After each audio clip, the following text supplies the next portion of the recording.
This is Carl at National RV Detroit. I'm going to walk you through this 2025 Flagstaff E-PRO travel trailer, and the model number is 20BH. So this is going to be a how-to video. It's not a sales video. I'm just going to show you some of the features and how they work, okay?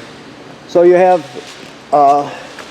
quick drop stabilizing jacks. Basically, they drop to the ground and then you tighten them, so you don't have to crank them all the way from the retracted to and extend them all the way down. All that sort of just happens just like I said, well, as in a quick drop, and then you just tighten it up, so it's much easier, much less work. You have a power awning with LED strip. Storage here. This can fold up and out of the way. You have your griddle here and your quick connect hose for your griddle. This would connect to the back of the griddle. You also have your system that hangs this on the rail on the side of the trailer, which I'll show you, and this one also hangs on the rail. This is a utility shelf. So basically that will come over here and you'll hang your griddle here and then your shelf here, and then the LP line with the quick connect will come under here and connect to the LP system right there. So you draw your LP right from the tanks. Okay, this is just a refrigerator here. Okay, this is a vent for your range hood. If you're running the fan in your range hood, you're cooking, you want to vent to the outside, make sure that you push up on these latches there and let the baffle in here flap freely. Otherwise you can snap it shut when you're traveling or in storage, but if you're cooking and venting, you want that flapping freely. You got an outside speaker, of course. Power vent for your furnace. You got the flip up steps with adjustable legs.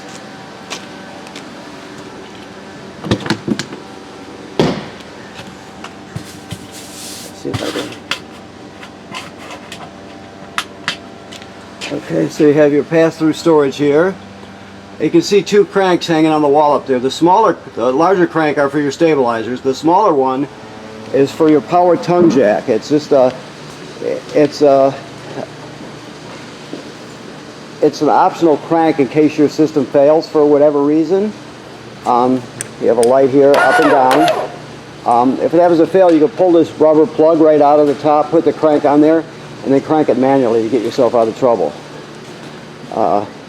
This is just a hookup, a pre-wire for a Go Power solar battery charger kit. If you ever wanted to add one on, that's something you'd have to purchase. 2 LP tanks, automatic changeover regulator. You have a deep cycle marine battery. And you can expand it to 2 if you choose, just to double the storage capacity. And then right here, if you can see it, there's a kill switch for the battery. You can turn that counterclockwise to shut the battery off if you ever want to disconnect it for any reason. This is your hitch light here. We'll just open this up real quick. There's a wheel for your tongue jack. The 2 cranks we talked about, and there's your dump hose. So this is the city water fill. This is the most common way to get water to the trailer. You just hook your water onto there, your hose, turn it on, you're all set. If you're camping someplace without city water, you can pre-fill your water tank right here, and you can use the onboard pump to pump the water. So if you're boondocking, you can take the water with you, and by using the 12-volt pump, it'll all the plumbing will work as though you have city water, but you'll be pumping out of the tank. This is for winterizing. You'll have to educate yourself a bit if you're going to do your own winterizing, but you will draw the antifreeze through here, okay? This is your water heater. Now your water heater is empty right now because it's winterized, and the valves in the back are bypassed. So keep that in mind. There's your drain plug right there with an anode rod. It goes right in here, if you can see the hole there. This runs on 2 possible energy sources. You have 120 AC right here. You have a heating element behind this cover, and then you have a burner here for LP. So there are two switches on the inside of the trailer, one for AC power and one for LP. Never run the tank or the water heater without water in the tank. So right now it's empty, so before you use it you got to fill it. Anytime you empty it out when you're in storage or whatever, make sure you, after you put your plug back in, you refill the tank, okay? I'll show you all the switches when we get inside. Your freshwater drain for your freshwater tank is this that white gate valve you see down there. Also, there are different types of slide rooms. This one is a Schwintech, just so you know. Schwintech. You have a 30 amp power cord. This is you also have a coil sprayer that fits right into this quick connect here for water. Your dump valves, your gray valve is on the left, and then the black valve, toilet water and waste, is on the right. The large valve is always the black valve. Now this does have a flush system, so you can hook the hose of the dump station right on here and flush out the tank. It's like it says on the sticker, never turn on the water for the flush system unless your black tank valve is open. So it'll go like this. You'll have your hose on here. It'll go into the dump station, of course. You'll dump your black tank and you'll leave the valve open. Then you'll come over here and you'll hook the hose of the dump station onto here. Turn on the water, flush it out. It'll spray off the sensor so you get a good accurate reading, that sort of thing. But never turn on the water without the valve open. Too much pressure can build up and cause problems. So, okay. Also, this is pre-wired for a backup camera. It takes a Furrion backup camera kit if you're going to get one. We sell them here, but you can get them elsewhere. Just make sure you get the correct one that fits that housing. Okay. Also, you get a ladder, which is a good thing. The manufacturer states you should inspect your roof every 60 to 90 days. Make sure there's no, when you go up there, whoever goes up there, be very careful, obviously. You're going to look for damage to the roofing attachments or to the roofing material that could be caused by road debris or by low branches. You're going to look any place you see sealant to make sure there's no cracking or separation where water can get through, that sort of thing. People generally don't inspect their roof enough. You want to do it a few times a summer, and you want to, basically the odds are you're not going to have to do anything to this trailer when it comes to sealing the roof for years and years, but you just don't know for sure unless you look, so that's why you inspect it. You're just protecting your investment. Odds are you won't have to do anything, but you don't know unless you look, okay? All right, so let's go inside. So, this trailer has a solar panel. It has a power converter, meaning conversion is starting with 120 AC and converting it to 12 volt DC. That's done here. Okay. Then it also inverts power, which is the opposite. It starts with 12 volt DC in the battery or batteries, right?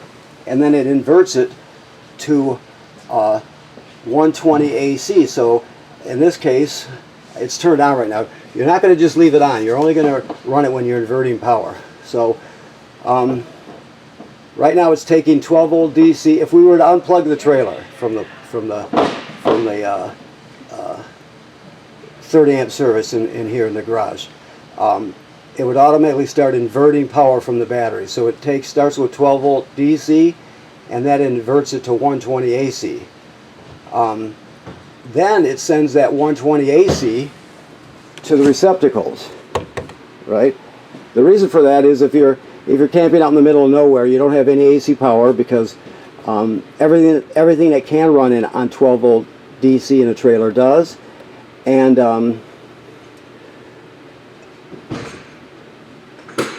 batteries and the solar panel system and all that are all 12 volt DC. So basically what you can do is if you've got a 120 AC appliance like a blender or a coffee pot or something like that, and you're just out in the middle of nowhere and you want to use it, you can turn on the inverter. It'll start inverting 12 volt DC to 120 AC. You plug in your coffee pot, whatever, and it'll work. So that's why you would want to invert power. So people ultimately will ask, well, because the air conditioner and the microwave run on AC power, can it run those? And the answer is no. I mean, it can be done, but it would take a very expensive, very large inverter, and it would also take a bank of batteries. So when you talk about inverting power, you're talking about small appliances and you know, that sort of thing. I'm sure someday they'll be able to invert power much more efficiently, but right now this is where we're at. So that's what you have. So basically, right now you have one battery. You can add a second one down the road if you want, and you just double your storage capacity. When you wire it, make sure if you do that, make sure you don't double the voltage from 12 to 24. You want to wire it so you're keeping 12 volt DC, but you're doubling the storage capacity. Okay, alrighty. So let's talk about that a little more. Here we have the power converter. So first of all, you see it's got a sticker here that tells us it auto detects the type of battery you have on the tongue. In this case, it's a deep cycle marine battery, and it's called a wet battery, lead acid wet battery. Okay, so we're plugged into shore power, so you have 120 AC at these circuit breakers. They're just like you see at home, and they're labeled. Okay, so right here is 120 AC. Then it's converted on this side to 12 volt DC, and you see you have 12 volt DC fuses, and they're all labeled, right? And then the 12 volt power is sent around the trailer to power the lights and the pumps and what have you, right? So it's also a battery tender. So if you're plugged into shore power, it's gonna sense how much energy your battery has and needs, and it'll send as many amps necessary to charge your battery. When you're pulling it down the road, your tow vehicle's alternator will charge the battery, right? So this is a service panel for AC power right here. It's an AC to DC converter and a battery charger. Okay.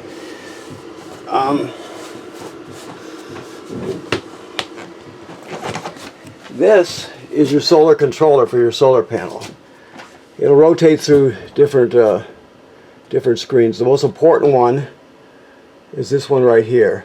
13.4 volts DC in the system, right? So right now you got 13.4 volts DC. It's a 12 volt system, so you're really good, right? Right below it, when it comes around, it's saying 0.0. That's because we're in the shop. Normally it will be telling you how many amps you're gaining from the sun and storing in the battery, right? It's 0.0 now because we're inside, but it'll change throughout the day, and depending on the weather conditions, depending on the time of day, depending on the position of the sun in the sky, is related to the position of the trailer. All those things affect how many amps are converted. So those are the two most important things. It also tells you right now it's bulk charging, and it'll tell you that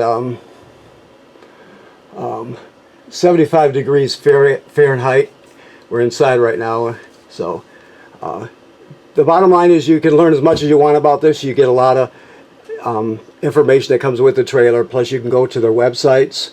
Go Power, for example, they got a great website, and so keep that in mind. If it ever just starts flashing, says FUL, it's telling you that the battery's totally full. There's no more room for storage, so it shut the panel off temporarily till the amperage drops. Right now it says flooded down here. I told you down at the power converter, it'll automatically detect the type of battery. Well, this doesn't. So if you were to change from regular batteries, from regular deep cycle marine batteries to lithium, you'll have to read the manual and you have to change this to lithium. Or if you had gel, you'd have to change it to gel. So, because you can't detect that on its own, so you have to tell it what type of batteries you're using, okay? All right.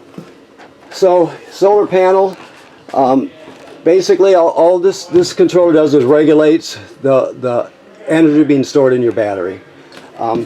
This is important to know. This is the on-off switch for your refrigerator. You have a 12-volt DC refrigerator, so it gobbles up a lot of DC power. Out of all the different components of this trailer, the refrigerator would use the most. So if you're out in the middle of nowhere and running off a solar panel and you want to have lights and you want to have your water pump and that sort of thing, you can shut off the refrigerator right there and take that out of the loop, so it's not competing for 12-volt DC power. Another way to look at it is if you put this in storage and you want the battery to be charged up and ready to go when you come to pick it up, you would shut the refrigerator off. Therefore, all the sunlight that's being gained, or all the energy being gained from the sunlight, is being put into the battery for storage. The only thing that is hardwired to the battery is this device here, which is your carbon monoxide LP gas detector. And it's always drawing power, but it's very, very little. So you always want to make sure that this is glowing green. If it's not glowing green, push the button on it and see if it's working. If it's not working, get it serviced immediately. Obviously, don't put it off, don't ignore it. It's very important. It detects carbon monoxide and LP gas, so obviously it's very important.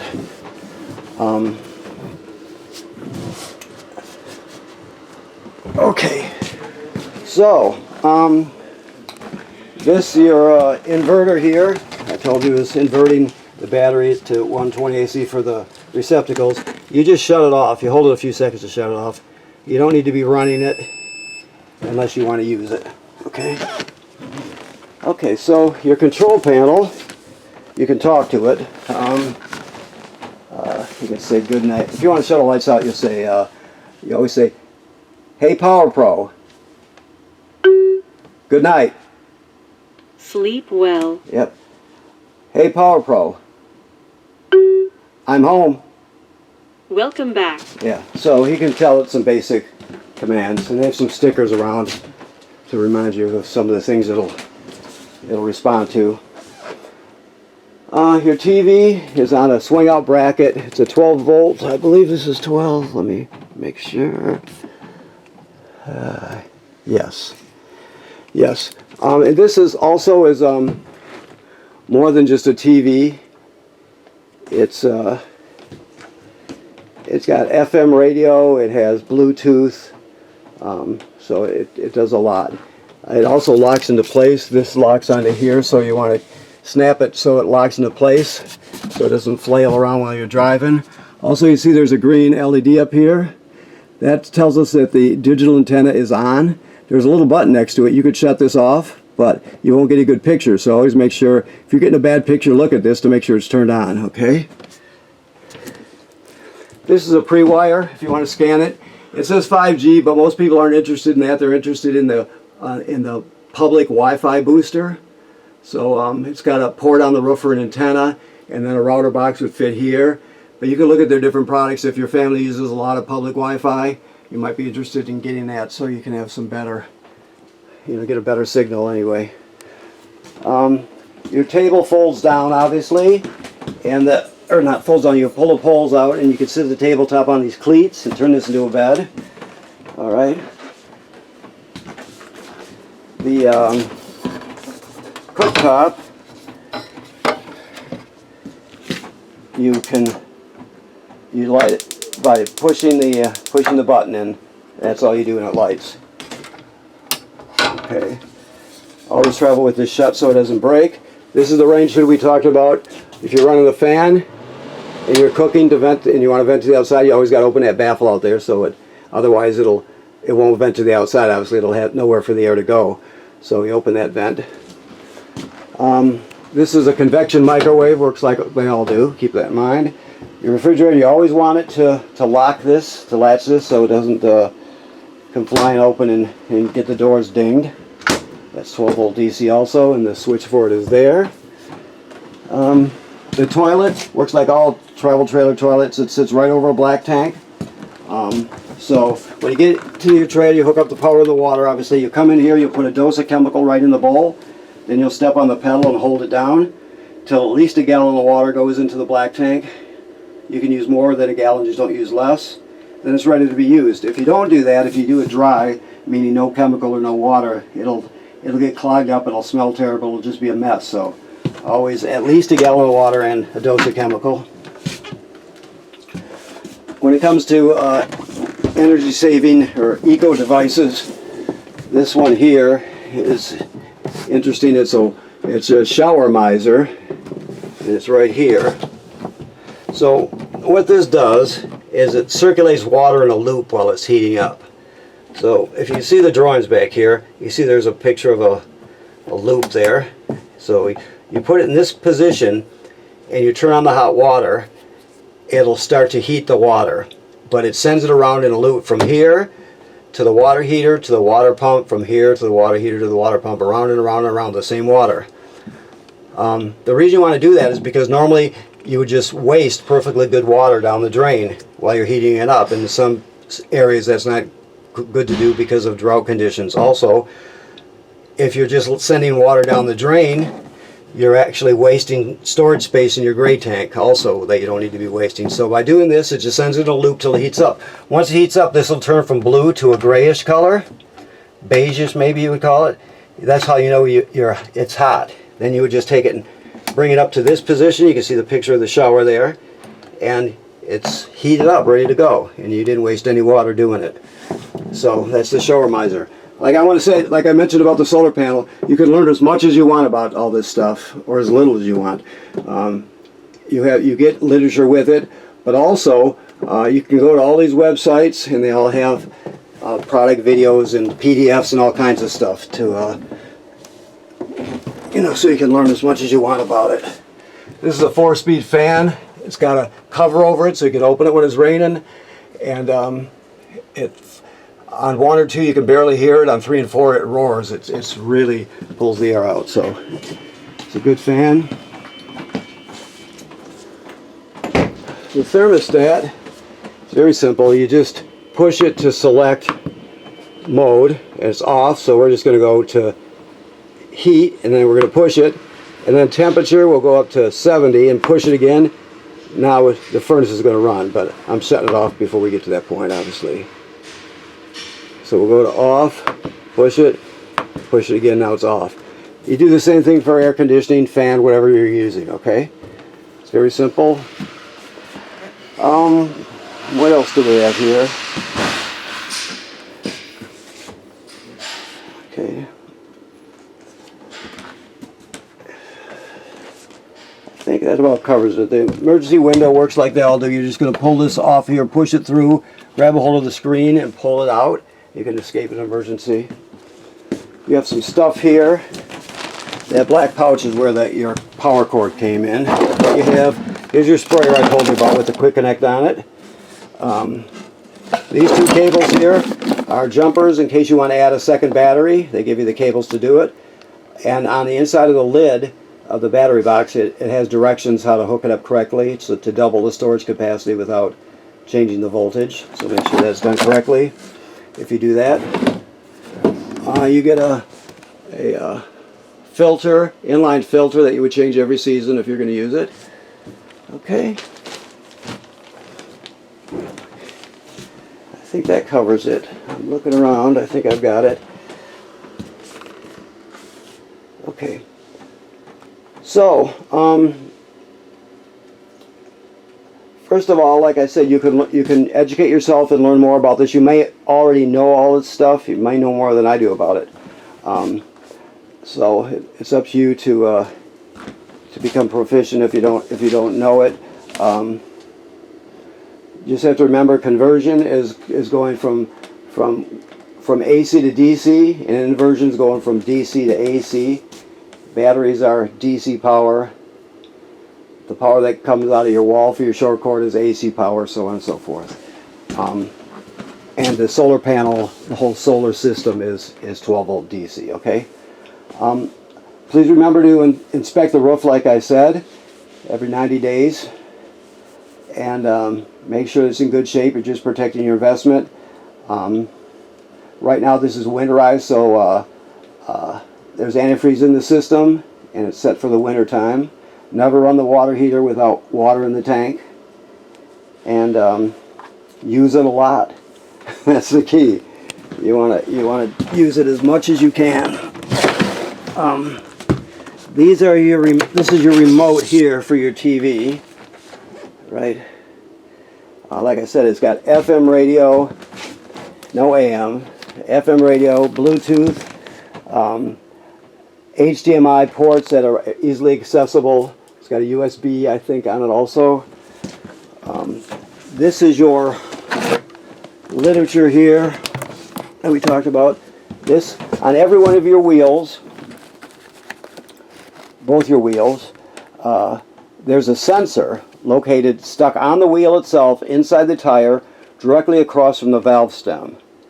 So when you're setting this is your tire monitor. When you're setting it, get close to that area so you're picking up the right sensor. And you can set it for temperature to alert you if your hub's heat get too hot. You can program it to alert you if you're losing tire pressure. And there's a ton of different things you can do. You can sounds, you can have audible, or you can have it flash. I mean, there's just all kinds of stuff. You get a little kit with it where you can stick it. This is the monitor itself, goes in the tow vehicle with you, and you can stick it right on the dashboard or whatever you want to do. If you don't, okay, so that's covered now. I just noticed they didn't used to have this one piece where you could go straight into the USB. You had to have the cigarette lighter charger deal that a lot of cars don't have anymore, but they've taken care of that. I can see it right now, so that's good. So that's your tire monitor. You can program that and use it if you choose. And when you come to pick up, we'll talk you through everything and show you everything you need to know, and we'll get you on your way, okay? Thank you very much.